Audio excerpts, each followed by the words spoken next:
Yes. We gotta learn how to express our emotions. Today we're talking about mental health awareness. This is a part of it, understanding your emotions. It's very important in life. All right. If you're not aware, today we're going to be doing a presentation on mental health awareness. And as you can see in our society today, we're seeing a lot of issues that's referencing mental health. We're seeing a lot of bad things, and we're seeing some good things, because the good things that we're seeing with mental health is the fact that people are starting to seek out help when they need mental health assistance. That's good. We also still seeing some bad things because people are doing bad things because they don't reach out for assistance for their mental health. My name is Robert White, and I am a mental health therapist at Counseling and Relief every day. Southeast Texas. It's C.A.R.E. There's a new mental health clinic that's in our city. It's been up and running about 6 months. And I'm going to put some information up on the board here shortly about this location so that you guys who have never heard of C.A.R.E. can actually access that. And then we're going to have a QR code, those of you that are phone savvy or tech savvy, grief and loss. I'm just going to throw this out to the room. Can anyone in this room give me what you think the term grief and loss means to you?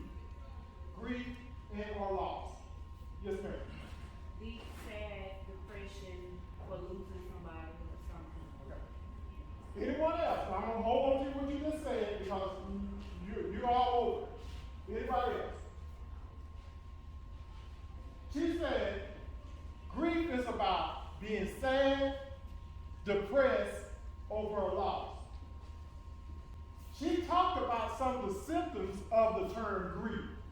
And I'm going to pull up something here shortly, but I'm going to kind of give y'all an overview because you know what, sometimes we want to know in our life what we're getting ready to venture into before we get into it. So we see the topic that we mentioned earlier, sadness. Longing to be with the person who or item or thing that you lost. Thoughts and memories of that person or thing that you lost continue to come back to your mind. Anxiety and anger.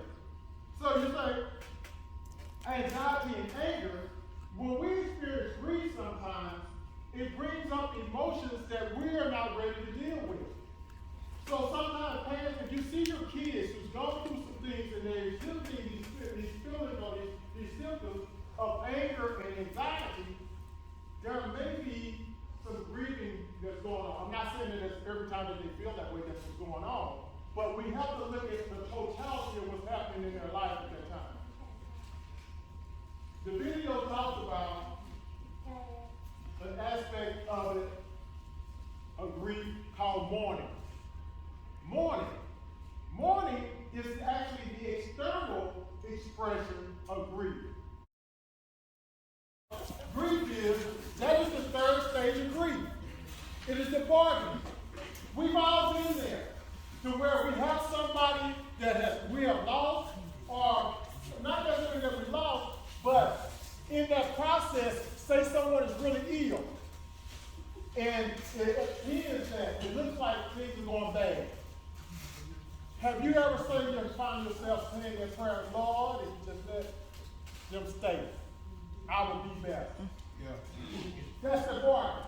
That's that bargain. Lord, I'll stop cussing. If you just let me get over this sickness I have. That's the bargain.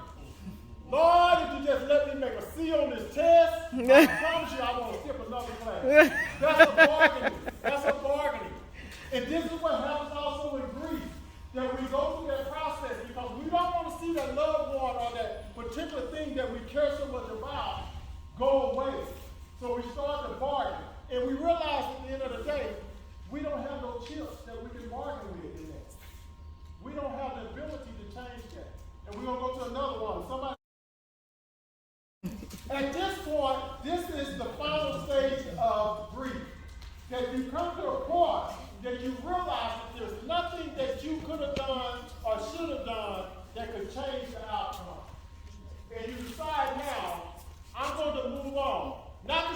you're going to forget that person or loved one, but you are able to move on, and we take a sad situation and we can make it become a legendary situation because we realize that we are able to still live with those people going on, but be a part of their legacy. Be a part of their legacy. I like to tell the story sometimes because I'm thankful for what I've been blessed with. It's almost 20 years ago, my mom passed away. I have to tell the story because I think it's funny to me, so I hope it's funny to you. And my mom used to get on me all the time because I would open up the refrigerator door and just be standing there looking in it, trying to figure out what I'm going to eat. Any of y'all ever done that?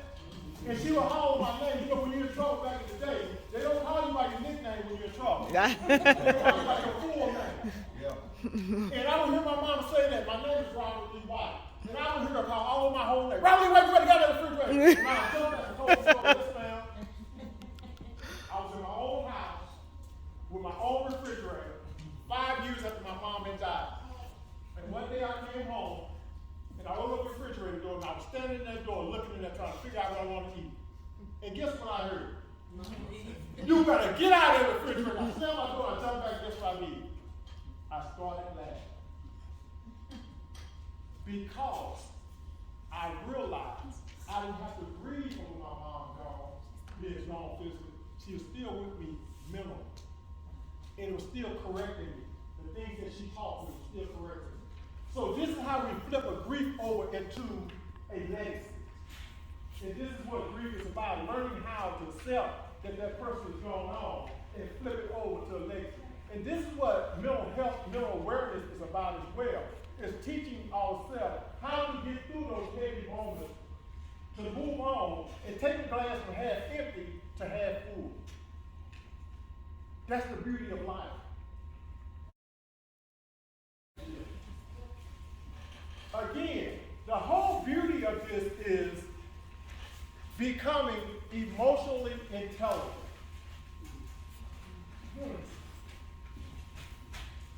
Emotionally intelligent. I got about 5 minutes. I ain't gonna bore y'all. I'm gonna try to hold y'all in here because there's some more gifts to be given.